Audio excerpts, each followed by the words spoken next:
Secretary Duncan, tough new regulations, tough new rules concerning for-profit colleges take effect today. What is changing? We simply want people who are going back to school to try and climb the economic ladder, to get new skills that will lead to better paying jobs.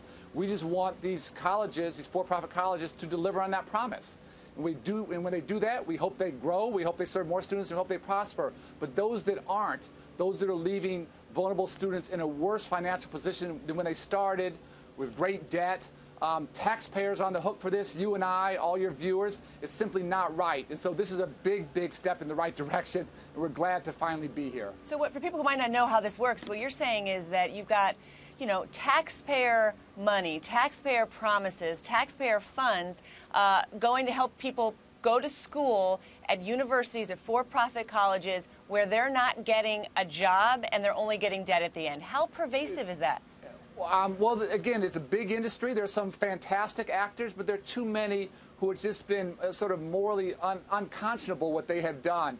And if you are getting if you're getting real skills that lead to a real job, that's fantastic. We want more of that to happen. But too many of these guys took advantage. Taxpayers have been on the hook. People taking out these big loans have been on the hook. When you end up in a worse financial situation than when you started, nobody signs up for that. That's never been the goal here. And so making sure that we sort of try and put those bad actors, they either change business, change what they're doing, or they go out of business. So one of the things you're going to do is you're going to make sure that what these companies are providing is an actual education that someone can use and be paid for in the marketplace. How are you going to measure that?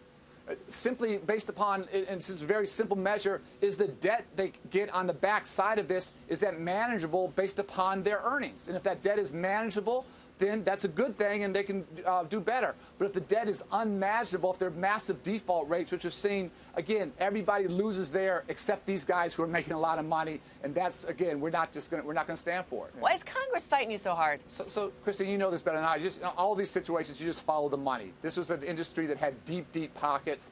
They were making huge amounts of profits, and they were able to, give significant campaign contributions to folks on both sides of the aisle. And all of these things, too often, not always, but too often here in Washington, Christine, you just follow the money and you get to the bottom of the story. Today, we're hearing reports that Phoenix, there are reports that it has been going after veterans. What are you doing about that?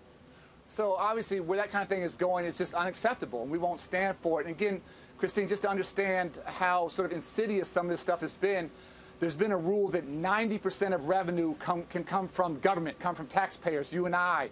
But there was a little loophole where money coming from the GI Bill from veterans was above and beyond that, on top of that. So these guys have relentlessly targeted veterans. And again, these veterans have risked everything to keep all of us safe, are coming back home. And again, we are helping them, that's fantastic. But we are taking advantage of them. How can you sleep at night? And we're simply not going to stand for it.